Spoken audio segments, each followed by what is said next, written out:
Muito bem, muito boa tarde para os que já estão se aproximando. Estamos começando exatamente às 17h30, graça e paz do Senhor Jesus Cristo. Nós vamos dando início à nossa meditação desta tarde, orar ao nosso Deus, falar com Deus, rogar que por sua infinita misericórdia nos traga a bênção do Senhor na sua palavra. Obrigado pelos que estão respondendo a respeito do som, fico mais tranquilo, então vamos seguir adiante. Nós vamos orar em cima da palavra, em cima do tema que temos para esta tarde. Você já esteve acompanhando aí na página do Facebook, Aquele que te guia. Quero lhe lembrar que há algumas semanas, já há algum tempo, não são tão poucas semanas, nós estivemos meditando num tema baseado no Salmo 121, aquele que te guarda. Hoje não estamos indo para um salmo, estamos indo para Deuteronômio, capítulo 32. Você estará lendo os versículos 10 a 12 comigo, dentro de algum minuto mais. E o nosso tema de hoje, então, é aquele que te guia. Se assim Deus permitir, no próximo domingo, nós estaremos trabalhando com um tema que segue esta mesma linha, aquele que te ama. Então tivemos aquele que te guarda, hoje teremos aquele que te guia, esperando em Deus, se assim o Espírito de Deus confirmar, no próximo domingo, aquele que te ama, é o que Ele tem posto em nosso coração. E hoje o nosso tema, então, você pode já estar aí com sua Bíblia preparada, Deuteronômio 32, de 10 a 12. Eu vou fazer a leitura do texto, após a leitura do texto nós estaremos orando, como é muito comum realizarmos em nossos cultos presenciais. Faremos exatamente agora aqui através da nossa tela, através desta mídia. Então, aqueles que já estão aí com a Bíblia na mão, celular, com o texto localizado, já podem nos acompanhar nessa leitura, lembrando que eu faço a minha leitura na NVI, e você pode perceber pequenas diferenças, mas as mudanças são muito poucas deste texto para a atualizada. Então, na leitura, a partir do versículo 10, o texto diz para nós: numa terra deserta ele o encontrou, numa região árida e de ventos uivantes. Ele o protegeu e dele cuidou. Guardou-o como a menina dos seus olhos. Esta expressão, você vai ouvi-la repetida num dos profetas, e é muito significativa, é a maneira como Deus se refere ao povo de Israel, e este demonstrativo que está aqui, este pronome, ele, pronome pessoal, e o pronome demonstrativo se refere ao povo de Israel. Ele o protegeu e dele cuidou, guardou-o como a menina dos seus olhos, como a águia que desperta sua ninhada, paira sobre seus filhotes e depois estende as asas para apanhá-los, levando-os sobre elas. O Senhor sozinho o levou. Nós vamos parar na primeira linha do versículo 12, e você já percebeu pela leitura feita a beleza poética de que se serviu, da linguagem de que se serviu Moisés para registrar esta mensagem que chega até nós. Sobre ela, neste momento, nós vamos orar, rogando que o Senhor nos abençoe na meditação desta palavra e também abençoe a sua vida. Uma honra muito grande, meu querido irmão, que você esteja separando esse tempo aí para estar participando conosco neste momento, esta tarde. Marco Neves, muito bem-vindo. Vamos falar com Deus. Glória seja ao teu santo nome, eterno e querido Pai. Obrigado por esta palavra que acabamos de abrir, que acabamos de ler, e na qual queremos ouvir tua voz, e cremos que ouviremos a tua voz, porque teu Espírito Santo está comprometido com a revelação desta palavra, em conduzir-nos e guiar-nos a toda a verdade. A Ele cabe nos iluminar nela, nos inspirar nela, nos conduzir nela e fazê-la prosperar nas nossas vidas e sobre a nossa fé. É tudo para quanto a temos lido e esperado. Não é outra razão pela qual se achegam teus filhos agora diante de suas telas neste momento, para ouvir o desdobramento trazidos através da tua palavra sobre este tema, aquele que te guia, e pedimos que na tua misericórdia infinita nos fales de perto. Que a graça do Senhor Jesus nos alcance para abençoar-nos com esta palavra, nortear a nossa fé, depurar nossa confissão, levar-nos a frutificar e devolver a Ti esta palavra com frutos que glorifiquem Teu santo nome, frutos de nossa fé, frutos de comprometimento. Permite que, para muito além do que estamos Te pedindo, a Tua bênção nos encontre a todos esta tarde, e o Senhor nos guie pelo Teu Espírito nesta meditação, até que, ó Deus, todo o Teu conselho em cima daquilo que está preparado para nós hoje, chegue até os nossos corações. Nós te rogamos, confiados em Ti, pela fé em Cristo Jesus, em cujo nome a Ti oramos, abençoando em Teu santo nome, rogando a Tua bênção em Teu santo nome, para cada vida que está conectada conosco agora e a partir desta meditação posteriormente. Em nome de Cristo Jesus oramos e Te agradecemos. Amém. Amém. Meus queridos, há algo que é muito interessante a gente estar lembrando, o nosso tema é esse aí, né? Aquele que te guia. Moisés está nos chamando a atenção para uma das funções pastorais principais do Senhor Jesus. O pastor é quem te guia, o pastor guia, e estamos pensando exatamente nisso, aquele que te guia. Eu queria lembrar a você que tem uma caminhada mais demorada, mais prolongada no Evangelho do Senhor Jesus, você que já vem de outras eras, da velha guarda como eu, queria lhe lembrar o hino dos Salmos e Hinos, hino número 165, mas você vai encontrar em outros hinários, no Cantor Cristão, vai encontrar também no Inário Adventista e outros. Você o encontra sob o número 165 nos Salmos e Hinos. É um dos mais belos hinos centenário, que fala deste trabalho pastoral de Jesus, e na sua primeira estrofe, o autor diz: Jesus me guia. Que prazer, palavra de consolação. Lembram dele? Os veteranos devem lembrar. Jesus me guia, que prazer, palavra de consolação. Por onde for no meu viver, me guia sempre a sua mão. Jesus me guia, que prazer, é sua mão que a mim conduz. Feliz em tudo eu hei de ser, pois quem me guia é o meu Jesus. Eu vou ficar só com a primeira estrofe, primeiro para poupar seus ouvidos, depois para respeitar o Marcos Neves, que está nos acompanhando. Eu não quero agredir a sensibilidade desse irmão tão sensível para a música, mas eu não podia deixar de cantilar aqui a primeira estrofe deste hino tão belo. Primeiro que ele fala muito de perto ao meu coração, depois se você quiser continuar a poesia do cântico, você que esteve aí talvez até me acompanhando, melhorando este som, lá de Salmos e Hinos, porque a poesia é muito bela, e a poesia fala desta função pastoral de Jesus imprescindível para a nossa vida, da qual nem sempre estamos apercebidos. É muito interessante. E esta função pastoral de Jesus, que é aludida por Davi no Salmo 23, ela é realizada em nossas vidas pelo Espírito Santo de Deus. Jesus deixou muito claro, quando estava se despedindo da igreja, obrigado, querida. Quando estava se despedindo da igreja, Jesus deixou muito claro que o Espírito Santo estaria cumprindo esta função de guia, que ele presentemente estava fazendo ali com a igreja embrionária, junto aos 12, junto àqueles que o acompanhavam, que o seguiam. E ele deixou muito claro que o Espírito Santo vinha para substituí-lo e exercer essa função de guia em nossa peregrinação neste mundo. E aí eu já entrei com uma palavra aqui que abre uma outra ideia. Quem precisa de guia é peregrino, é estrangeiro, não é verdade? Embora a ideia de sermos peregrinos e estrangeiros, ela soe muito poética, até teórica, na verdade, biblicamente falando, ela é muito mais pertinente do que nós entendemos ou pensamos. Forasteiros e peregrinos são termos bíblicos que se referem a nós, homens e mulheres, filhos de Deus.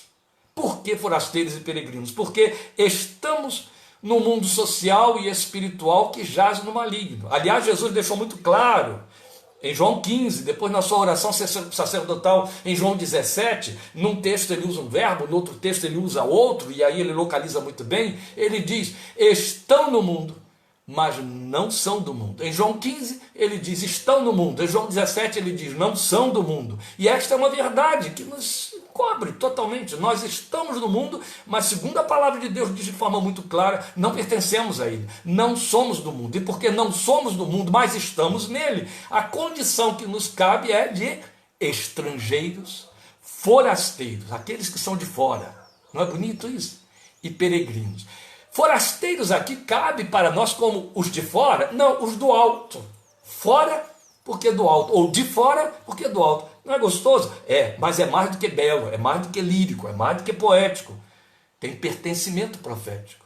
Tem realidade escriturística da qual precisamos estar apercebidos. E por não nos apercebermos do significado e lugar que ocupamos, uma vez cristãos como peregrinos estrangeiros, nós nos confundimos, nós nos atrapalhamos, nós passamos desapercebidos quanto a uma realização espiritual soberana que acontece em nossas vidas. Haja vista o texto de Deuteronômio 32, que tem uma beleza que vai para muito além da sua poesia, uma beleza de pertencimento profético que se cumpre na nossa vida, porque tanto quanto Israel que peregrinou no deserto 40 anos, estamos nós peregrinando, e tanto quanto Deus exerceu a sua função de guia do seu povo àquele tempo, o Espírito de Deus está exercendo esta mesma função em nossa vida, coletivamente como igreja e pessoalmente como parte da igreja, membros do corpo de Cristo Jesus. Então isso é muito importante. E a pertinência bíblica e profética disso aí tem a ver com a fraseologia de Paulo em Colossenses 1,13 e em Filipenses 3,20. Eu vou citar os dois textos aqui. Observe isso. Tudo começa e tem a ver com estas declarações solenes que o Espírito Santo nos fez através da pena do apóstolo Paulo. Então, em Colossenses 1,13, ele diz: pois ele nos resgatou do domínio das trevas e nos transportou para o reino do seu Filho amado, ou para o reino do Filho do seu amor, como você tem nas versões mais antigas. Depois temos o texto de Filipenses 3,20, que dá muito mais pertencimento a esta declaração desse transporte. Nos transportou para onde? Já ouvimos lá, para o reino do seu Filho amado, onde ele está localizado. Então é quando Filipenses 3,20 vem e diz assim: a nossa cidadania, porém, está nos céus, de onde também esperamos ansiosamente o Salvador,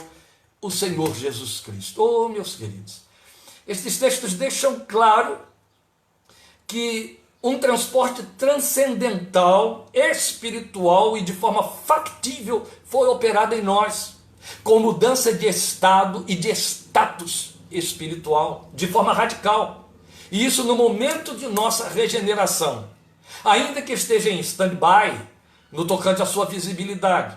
Mas observe, é importante você se dar conta, tanto quanto você quer se apropriar de manifestações consistentes das profecias, da promessa da palavra de Deus, que esta também é uma revelação factível. Ela não está no terreno da teoria, assim do tipo, isso é para que você saiba que no pensamento de Deus, para com isso. A Bíblia declara que a partir do momento em que você se transformou em nova criatura, nasceu do alto, você foi instalado lá e se tornou cidadão dos céus, logo, automaticamente, um residente estranho na terra, um estrangeiro quanto às coisas terrenas. Então faz-se real e presente no plano espiritual e invisível, no terreno da fé. Em outro texto, e esse outro texto é Efésios 2,6, nós temos o mesmo apóstolo Paulo ensinando que estamos espiritualmente instalados numa região celestial. Ele fala de regiões celestiais, é a palavra que ele usa repetitivamente em Efésios.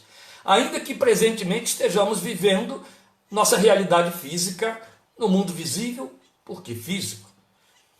E Efésios 2,6 diz exatamente isso, textualmente: Deus nos ressuscitou com Cristo, e com ele nos fez assentar nas regiões celestiais em Cristo Jesus. É interessante. Em Filipenses 3,20, Paulo coloca o verbo bem no presente. Nossa cidadania está nos céus. Em Efésios 2,6, ele nos remonta ou se reporta a uma ocorrência acontecida lá atrás, e que se estabeleceu nas nossas vidas, ou que entrou em nosso presente. Ele diz: Deus fez isso, Deus nos ressuscitou com Cristo, e ao nos ressuscitar com Cristo, uma experiência de fé, ele nos fez assentar com ele nas regiões celestiais em Cristo Jesus. É lá que nós estamos.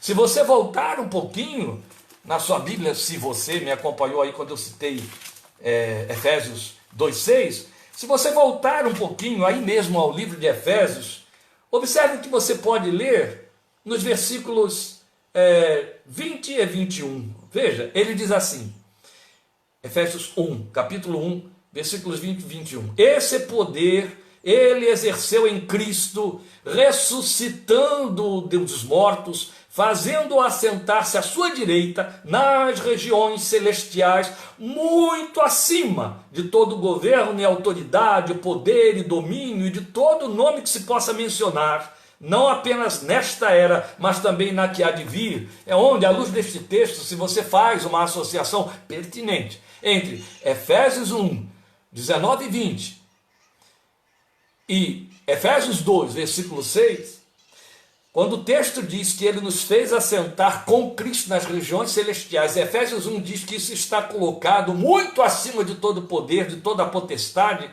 Eu gosto de usar isso para lembrar aos crentes que você não tem que se preocupar com as potestades espirituais, que você está posicionado em Cristo muito acima delas, automática e conclusivamente inatingível por qualquer delas, por causa da posição que você ocupa. Alguns crentes vejam o problema de não nos darmos conta de que somos estrangeiros e peregrinos, não se apercebem disso, vivem cheios de fobia, atemorizados, assustados com sombras. Não dá para explicar, ou dá para explicar, não dá para aceitar, não é? Então isto nos estabelece como estrangeiros e peregrinos neste mundo, bem do âmbito da linguagem de Pedro, 1 de Pedro 2,11. Ali ele nos exorta dizendo assim: amados, e insistem que como estrangeiros e peregrinos no mundo, vocês se abstêm dos desejos carnais que guerreiam contra a alma. Pedro está reforçando o argumento de que neste mundo somos tão estrangeiros e tão peregrinos que devemos nos abster daquelas coisas que o compõem e que militam, guerreiam, ele diz, militam, contra a nossa alma. Então, colocado isso assim, fica entendida a razão porque necessitamos ser guiados por ele, para que ele nos guie durante o tempo de nossa peregrinação. Deus estabeleceu isso, é bonita a linguagem. E a linguagem em torno deste tema é de uma beleza incomum. Haja vista, remonta outra vez você ao texto de Deuteronômio 32. Então é quando nós conhecemos pérolas do quilate de que Pedro se serviu em 1 de Pedro 1,17, quando ele diz assim: ora, se invocais como Pai aquele que, sem acepção de pessoas, julga segundo as obras de cada um, então se é sem acepção de pessoas, os filhos de Deus estão incluídos aí, portai-vos com temor durante o tempo da vossa peregrinação. Bonito, não é? Eu não sei há quanto tempo dura já o tempo da sua peregrinação. Jacó, quando chegou a 139 anos, disse para Faraó: é curto o tempo da minha peregrinação, são só 139 anos, misericórdia. O tempo da minha peregrinação já dura 49 anos, é evidente, olha para a minha cara, não é esta a minha idade, eu estou me referindo ao tempo da minha peregrinação. Desde que eu nasci do alto, me tornei estrangeiro e peregrino, isso já conta 49 anos. Pedro chega para mim e para você e ele diz assim: olha, porta-te com temor durante o tempo da tua peregrinação. Não se poderia pretender temor a Deus na caminhada, abster-se das coisas que guerreiam contra a nossa alma no tempo em que não éramos estrangeiros e peregrinos, éramos cidadãos terrenos. Mas uma vez transformados em cidadãos celestiais, nos tornamos estrangeiros e peregrinos da terra, porque fomos trasladados, transportados. Não é de que fomos informados no texto de Colossenses 1? Claro que sim. E então Jesus nos informou que o Espírito Santo nos guiaria nessa peregrinação. Grande conforto para o nosso coração. É um trabalho, é um cuidado que está a cargo do Espírito de Deus que habita em nós. Paulo nos ensinou uma revelação fundamental em Romanos 8,14. Você a conhece. Atente para ela, por favor, agora. Ele diz assim: pois todos os que são guiados pelo Espírito de Deus são filhos de Deus. Deixa claro neste texto que o Espírito Santo só está comprometido a guiar a vida dos filhos de Deus, dos que nasceram de novo. É só com eles que ele está ocupado. De fato, a Bíblia diz que ele só habita no corpo daqueles que nasceram de novo. Mas é lindo o texto ao mesmo tempo que nos informa que os que são guiados pelo Espírito de Deus são filhos de Deus, dizer com isso que os filhos de Deus são guiados pelo Espírito de Deus. Resta saber se eles se deixam guiar, né? Então esta é uma assertiva conclusiva, porque ela está dizendo que um dos ofícios do Espírito Santo de Deus é guiar os filhos de Deus que lhe foram confiados. Então é importante estabelecer alguns pensamentos conclusivos sobre esse nosso tema. O primeiro no qual nos cabe pensar é a razão por que ele nos guia. Vai parecer a você uma redundância, mas é importante que a gente dê curso a partir daí ao entendimento de sermos estrangeiros e peregrinos neste século, neste tempo, neste mundo. Então a razão por que ele nos guia, qual é ela?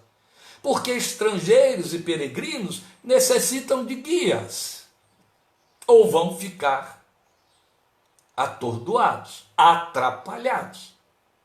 Por serem estrangeiros e peregrinos, são facilmente identificados. Eu vou pensar nesses estrangeiros e peregrinos a partir da ideia de estrangeiros. É outra linguagem que Paulo se serve em Efésios 2,11, mas vamos deixar esse texto para outra oportunidade. Mas como estrangeiros, os estrangeiros são facilmente identificados pelo seu falar diferente, pelo agir que parece deslocado na cultura dos outros, é verdade.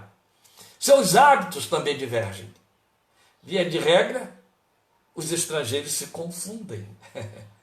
O guia serve de ponte para ajudá-los a fazer o trânsito, conhecendo o que convém, sem perder ou sem deixar que eles percam as suas características particulares. E quando estrangeiros, como é importante ter um guia. Quanta diferença faz. De longe o estrangeiro é conhecido. Não só porque está meio aparvalhado nas formas de se conduzir, mas porque a sua cultura é tão diferente daquela, que seus maneirismos até se tentam copiar aquilo que é próprio da cultura visitada ou da cultura na qual ele está instalado, denunciam. Porque ele está diferenciado por tudo aquilo que ele traz, entende? Por tudo aquilo que ele traz. De longe ele é percebido. Isso nos leva direto para a palavra de conselho de Paulo em 1 Coríntios, quando ele diz que nós somos cartas vivas conhecidas e lidas por todos os homens, no mesmo texto em que ele vai dizer que somos o perfume de Cristo. Até o aroma é diferente do estrangeiro. É como se ele estivesse desambientado, não é verdade? Por mais que você domine a língua do povo ao qual você visita, sempre resta um sotaque, não é fato? Você fica desambientado. Por mais que domine a língua não é a única ferramenta, a língua não é tudo, de jeito nenhum. É o instrumento principal porque é a comunicação, mas há todo um resto que você leva consigo, que dominar o idioma não resolve, não te identifica. O máximo que acontece ao se servir da língua é você se comunicar. Mas de resto, nada pode trazer mais conforto do que ter um guia junto. O guia traduz, o guia orienta, e o guia protege, o guia adverte, o guia diz, por ali não, aí não convém. A coisa melhor para perceber aqui, ou a forma de se servir. Não é fato. Você já passou pela experiência de visitar a terra alheia, a terra lá do outro lado, e se foi especialmente em caráter de turismo, e se serviu de guia, meu Deus, como você dependeu desse guia falar a sua língua, desse guia orientar as coisas devidas, e quantas perguntas você jogou para ele, porque necessitava de resposta para cada uma delas. O Espírito Santo está fazendo esta função na sua vida, se você estiver deslocado neste ambiente do qual foi tirado, espiritualmente falando. Entende? Agora, no tocante a sermos peregrinos, os peregrinos estão em trânsito, estão de passagem apenas. Como é importante a gente se apropriar do significado profético desta palavra, desta metáfora que nos define aos olhos de Deus no mundo no qual nós ficamos mal encaixados. Porque correu por aí pelos fundos da igreja, entrando pelas portas do fundo, furtivamente, mas depois foi parar na sala, a sala de estar, uma teologia engendrada que nos impinge a falsa ideia de que nós somos conquistadores aqui nesse terreno, de maneira que tudo que aqui está nos pertence porque tinha sido usurpado por Satanás, precisamos pegar de volta. Cuidado com essa linguagem. A Bíblia nos diz coisa totalmente diferente disso. Paulo chega para nos dizer, você não tem como sair deste mundo, use das coisas dele como se não fossem. Isso só pertence a peregrinos. Entende? Aqueles que têm consciência de que estão de passagem. Por punição, Israel foi levado cativo para a Babilônia. Lembram disso? Lá dentro ficou 70 anos. Depois você vai encontrar, passados os 70 anos, você vai encontrar Esdras e Neemias trabalhando o retorno deste povo, cumprido o tempo do cativeiro. Mas 70 anos é o tempo de 2 gerações que se criaram lá dentro, que se adaptaram lá dentro, foram lá para dentro cativos. Alguns se adaptaram de tal maneira que não quiseram voltar. Não se viram peregrinos lá em Babilônia. Quando a meia tribo de Manassés, com Rúben, a outra tribo, chegando à fronteira de Canaã, quis ficar aquém do Jordão, as outras tribos se reuniram achando que era uma rebelião, que eles não estavam querendo entrar na terra prometida e queriam ficar fora das fronteiras da promessa porque gostaram daquilo ali. É verdade. Efraim e Rúben gostaram demais das planícies do Jordão, daquilo que viram do lado de cá, estavam cansados também da guerra, da peleja. Então as outras tribos se revoltaram contra eles e disseram: vocês querem nos abandonar, vocês querem ficar aí do outro lado, não querem nos ajudar a tomar posse da terra da nossa promessa. Em outras palavras, o que eles entenderam é: vocês querem se tornar um com o povo desta terra e cortar relações conosco. E eles explicaram: não é nada disso. Aqui já estamos dentro da área que pertence à promessa, só não queremos ir além, porque gostamos deste espaço aqui. Mas para provar que continuamos sendo peregrinos, nós vamos entrar para o outro lado do Jordão, pelejar todas as guerras do povo de Deus, até que cada um tome posse das suas divisas todas. Depois voltaremos para esta terra que escolhemos e com elas e nelas ficaremos com nossos filhos, nossas mulheres e nossos bens. Aí todos se apaziguaram, todos entenderam que não estava havendo uma apostatação. Oh, amados, a verdade é que às vezes, alguns de nós se dão tão bem em Babilônia que não querem mais saber de Jerusalém. Deixam de ser forasteiros, deixam de ser peregrinos, não se veem mais de passagem. Sabe o que Paulo nos diz em 1 Coríntios 4:11? Quanto a esta ideia de sermos peregrinos, ele diz: não temos morada certa aqui. Não temos residência certa, como dizem as versões atuais, aqui. Não temos. O que há aqui é incerto. O que há aqui é como caminhar pelo deserto, mas ainda não é a nossa Canaã. Não, vamos voltar a Filipenses 3:20, o que diz lá: mas a nossa cidadania está nos céus. A nossa cidade está nos céus.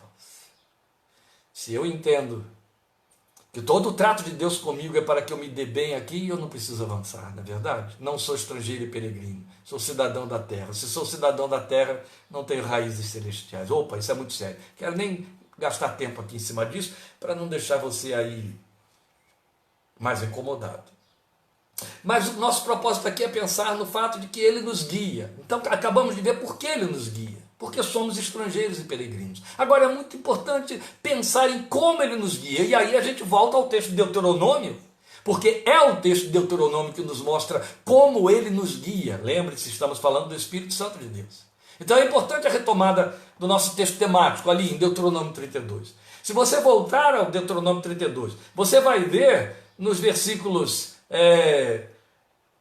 10 a 11, os dois versículos juntos, os verbos empregados que vão traduzir para nós os movimentos nesse processo de guiar. Você tem ali no mínimo 4 verbos. O último deles está na primeira linha do versículo 12. Proteger, guardar, cuidar e levar. Que coisa boa de ouvir. Esta é a maneira como Ele nos guia. Não é só, mas pensando nos verbos de que se serviu Moisés, aqui nós temos a definição desse guiar. Como guia, Ele protege. Como guia, Ele é guardião. Como guia, Ele usa de cuidados. E como guia, ele conduz. Traga isso para dentro da realidade dessa nossa peregrinação. A maioria de nós, quando pensa nestas promessas, pensa de forma muito mágica, que é a fé caindo, ocorrendo por uma via mágica. Então pensa em um guiar que seja profético, através de sinais, através de visões, através de revelações, coisa parecida, para trazer soluções no dia a dia, daquele dia seguinte, sobre o qual você não quer nutrir esperança. Você quer uma resposta pronta, você quer uma definição bem cartesiana, assim do tipo, faça isto e bem te irá. Mas Deus não assume esse compromisso conosco, não por estas vias, não desta maneira. A sua função de guia, a função do Espírito de Deus como guia, é a mesma que ele exerceu quando ele moveu os homens e mulheres de Deus a registrarem a revelação escrita da palavra de Deus. Ele exerceu sobre eles influência, ele os inspirou. Ele exerce esta influência sobre nós. Há um texto, e é Paulo que se serve dele, em Colossenses, quando ele diz, seja a paz de Cristo o árbitro em vossos corações. Quando ele se encarrega de nos proteger, ele aciona esse termostato espiritual aí dentro do seu coração. Ele acende a paz, ele intensifica a paz, ou ele a retira. E aí você fica sabendo se está seguindo na direção que deve, ou se está metendo os pés pelas mãos. Mas ele guarda, ele cuida, e ele leva, ele conduz. Ele guarda, você já ouviu naquele que te guarda, como é que ele nos protege? Como é que ele faz isso? Mas quando o texto fala que ele cuida, eu penso naqueles homens e mulheres de Deus que não se dão conta da profundidade desta revelação e vivem tão assustados na vida, achando que precisam dar conta a eles mesmos daquelas situações que eles não conseguem deter, que estão para cima deles. Eu remonto você à ministração anterior. As coisas que estão muito acima de nós. Quando a Bíblia afirma, e Pedro enfatiza muito isso, que Deus tem cuidado de nós, isso é factual. Ele cuida. Ele tem cuidado porque a sua mente está voltada, o seu coração está voltado para as nossas necessidades cotidianas e existenciais. Ele planejou, e a Bíblia fala de plano, ele planejou, entende? Planejou um caminho para as nossas vidas. Quando eu me deixo guiar por ele e sigo por esse caminho, ele apara as arestas. Faz com que a minha caminhada seja mais plana do que eu penso. Quando me deixo levar. Temos a linguagem poética de que se serviu Moisés ao dizer que ele assumiu guiar o seu povo tomando a águia como ilustração e referência no trato com seus filhos. Volte ao texto. É belo demais, versículo 11. Como a águia que desperta a sua ninhada, paira sobre os seus filhotes, depois estende as asas para apanhá-los, levando-os sobre elas. Isso é muito belo. Mas percebe, essa linguagem poética desse mover da águia guiando os seus filhotes, ela... Voltamos, houve uma perda aí, não sabemos explicar, porque estamos agora com um sinal resolvido, um sinal excelente, mas vamos tocando. Vamos esquentar a cabeça não. Veja, meus queridos, ela já inclui, essa linguagem da águia guiando, ela já inclui alguns percalços, entende? Porque parece, em primeira mão, à primeira vista, parece que, porque é ele quem guia, tudo nos irá perfeitamente bem. Cuidado, vamos lembrar que o próprio pastor do Salmo 23 nos guia pelas veredas da justiça, o caminho é muito estreitinho. Mas ele está nos protegendo ali o tempo todo, isso é garantido, é a sua promessa, é a proposta, ele não deixa de cumprir. Ô meus queridos, então atente ao fato de que quando ele usa a águia como ilustração, ele está dizendo primeiro que a águia desperta a sua ninhada. Olha, lembre que para reforçar a metáfora, Moisés se serviu desse advérbio, ele diz como a águia. Entende? Então vamos prestar atenção de qual é o desenvolvimento que ele faz. A águia desperta a sua ninhada. O que ele está dizendo é a águia que desperta a sua ninhada, que tira a sua ninhada da acomodação, do seu lugar de conforto, assim o Senhor faz conosco também. Alguns costumam se incomodar muito com essas ilustrações, porque a gente sempre que se remonta a elas, sempre que se reporta a elas, a gente lembra que esse agir da águia, esse agir do mundo animal, do lugar biológico, ele tem muito a ver conosco, com o trato de Deus conosco, sim. Sabe, dizem aí os pesquisadores que a águia que constrói os seus ninhos nos lugares mais altos possíveis para deixar os seus filhotes longe dos predadores, mesmo porque ela tem capacidade para voar muito alto. Vamos lembrar de uma das figuras de que se serve a palavra de Deus para nos falar dos seres espirituais que refletem a glória de Deus. Uma delas é a águia, não é? Ela coloca espinhos no fundo do ninho antes de colocar ali as penas sobre os quais vai chocar os seus ovos. Por quê?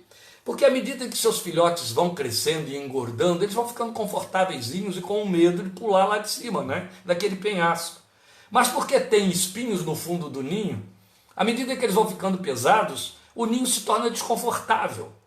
E eles ficam então mais sensíveis aos estímulos, que é o despertar da águia, que a sua mamãe águia vai fazer, ou papai águia, para jogá-los para fora do ninho, porque do contrário eles vão ficando ali a vida toda. Ora, se você quiser mesmo esse tipo de toada, não é assim? Ah, Deus me diz, faça isso, não faça aquilo, por aqui vai dar certinho, para aí. Você vai ficar nisso a vida inteira e você se torna uma anomalia espiritual. Mas então, a dinâmica que Deus se serve se assemelha da águia, conforme diz Moisés aqui. Então desperta a ninhada.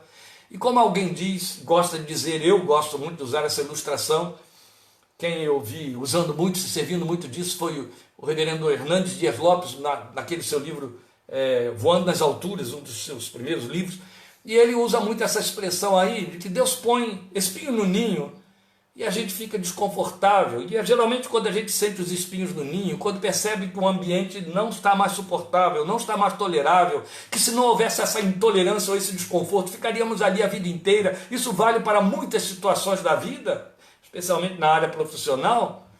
A gente começa a atribuir ao diabo, a fulano, a beltrano, as circunstâncias. Nada, é Deus. Está botando espinho ali dentro para que você fique mais alerta para a voz que diz, levanta voo, sai daí, é hora de mudar, é hora de mudar.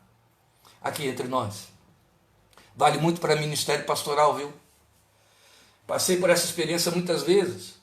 Eu vi Deus botar espinho no meu ninho várias vezes para que eu pudesse levantar voo para onde Ele estava querendo que eu voasse. E eu tenho visto na vida de muitos homens de Deus, eles ficarem ali se achatando sobre o espinho, e atravessando dezenas e dezenas de anos dentro do mesmo ninho, sem levantar voo.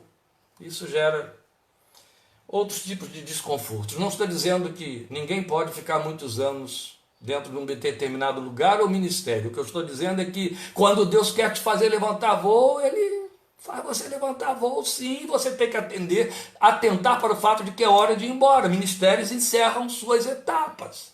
Isso vale para ministério local, ministério transcultural. Chega um tempo em que Deus diz, acabou o tempo aqui. É hora de você ir para outra região. Dar espaço para que outro chegue aí. Isso vale para a sua vida profissional, isso vale para a sua vida intelectual, isso vale para muitas situações da sua vida, como a águia desperta a sua ninhada, Deus desperta você. Ele põe espinhos no ninho para que você possa levantar voo. E aí o que é que faz a águia? Ela empurra os filhotes para fora do ninho e eles saem lá atabalhoados, sem saber adejar como deve. Olha que verbo bonito, né? Assim veio aqui na memória, a memória de velho é assim mesmo, vai lá no fundo do baú.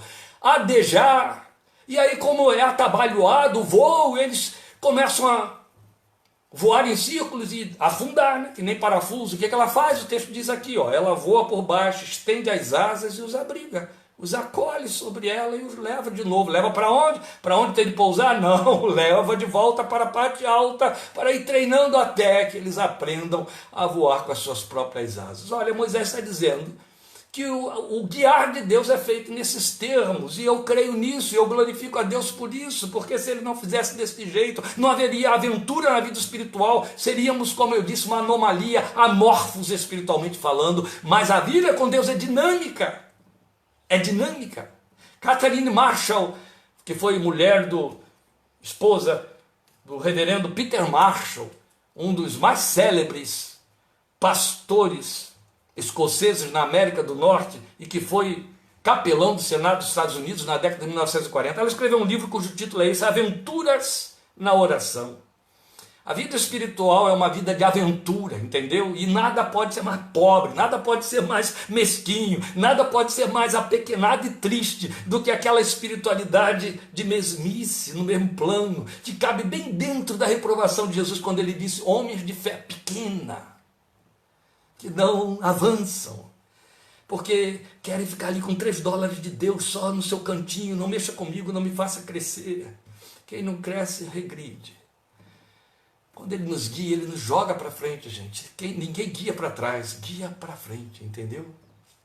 Então essa linguagem poética de que Moisés se serviu, metafórica, ela ilustra profeticamente, de forma muito bela e esclarecedora, o processo de Deus trabalhar conosco. Em último lugar, eu quero pensar com você para onde ele nos guia.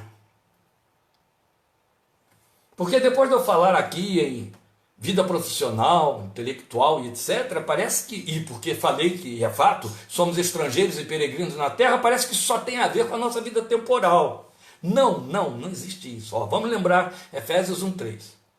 Somos abençoados, 1:4. Abençoados com toda a sorte de bênçãos espirituais nos lugares celestiais em Cristo Jesus. Começamos tudo falando sobre os lugares celestiais. Então vale pensar em para onde ele nos guia. O que foi que disse Jesus em João 16:13, exatamente no momento em que instalava a informação de que o Espírito Santo seria o nosso guia. Ele disse: ele guiará vocês a toda a verdade. É o que está em João 16:13.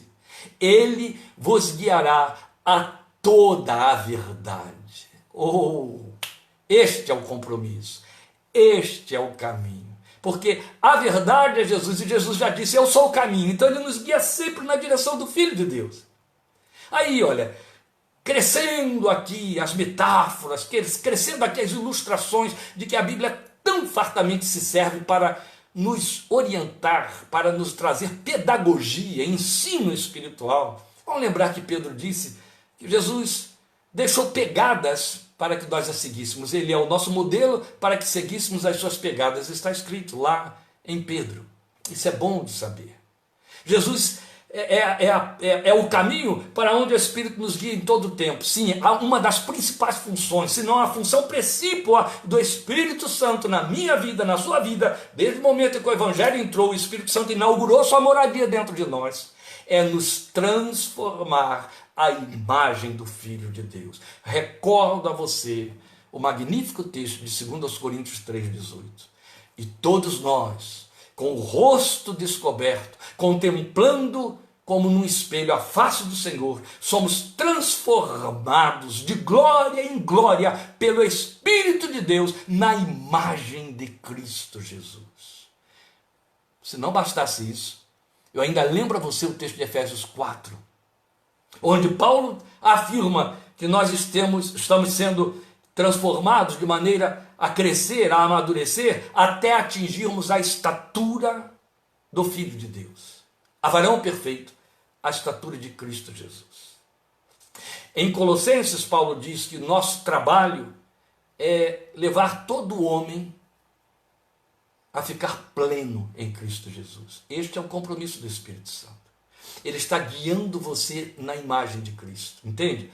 Nós queremos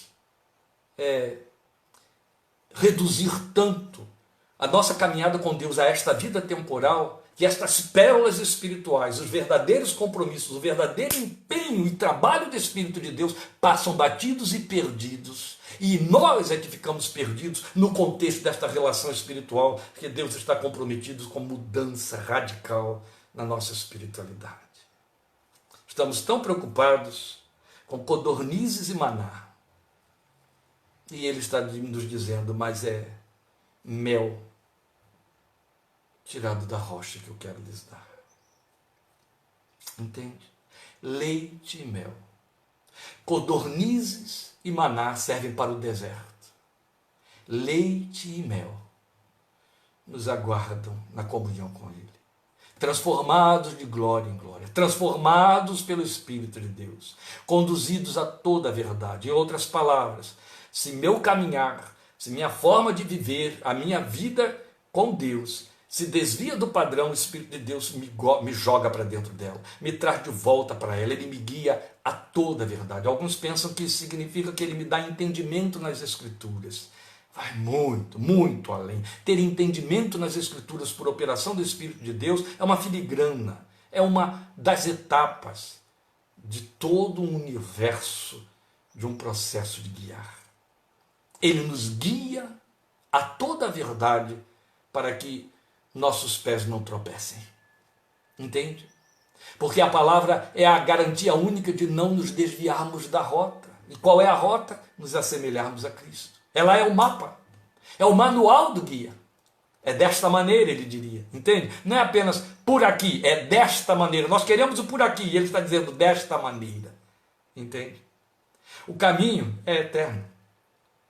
E para um caminho eterno precisamos de um guia eterno.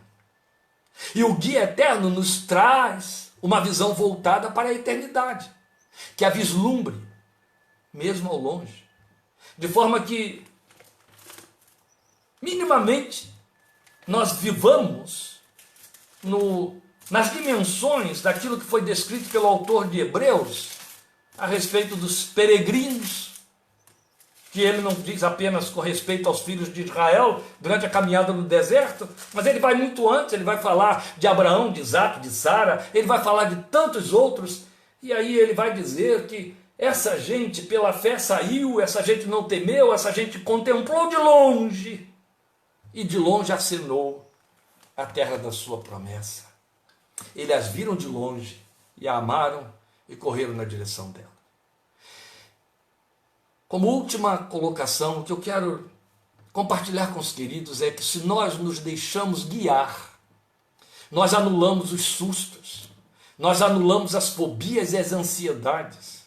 Se nós nos deixamos guiar, nós nos tornamos maleáveis. A vida fica mais definível, entende? O propósito se torna mais claro. Ela não é uma roleta russa, ela é um acerto de posicionamento. Outro tanto, se achamos que podemos dispensar o guia e a sua orientação, aí é certo que vezes sem conta nós poderemos ouvir o que Paulo ouviu antes de se render inteiramente a Jesus. Duro é para ti recalcitrar contra os aguilhões. Esta foi uma expressão de que Jesus se serviu para alertar Paulo quando ele ainda era Saulo de Tarso.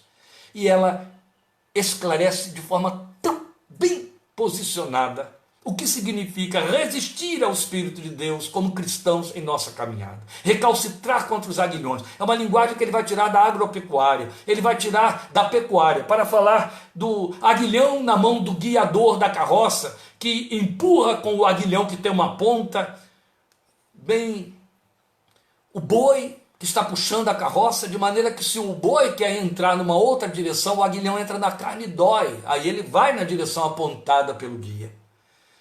Quando a gente recalcitra contra o aguilhão, quer dizer, quando a gente anda na direção contrária, o aguilhão entra e dói.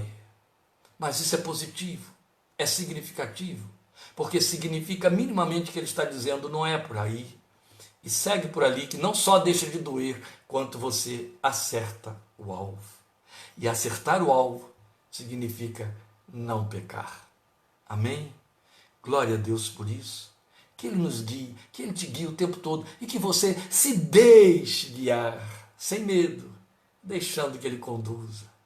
Portanto, não questione, não tenha medo quando coisas desaparecerem das suas mãos, saírem da rota, da sua rota.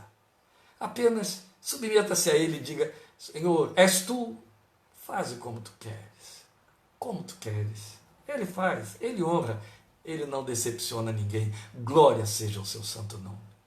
Quarta-feira, em nome de Jesus, estaremos juntos de novo, 20 e 30, Atos, estudando Atos dos Apóstolos com Minuta da Fé 9. E se Deus assim permitir, domingo que vem, 17 e 30, aquele que te ama. Amém? O Senhor te abençoe. Obrigado por sua participação, por esse tempo juntos, tão especial, hoje mais curtinho, mais objetivo. O Senhor te abençoe e te fortaleça. E até o nosso próximo encontro, em nome de Jesus. Amém.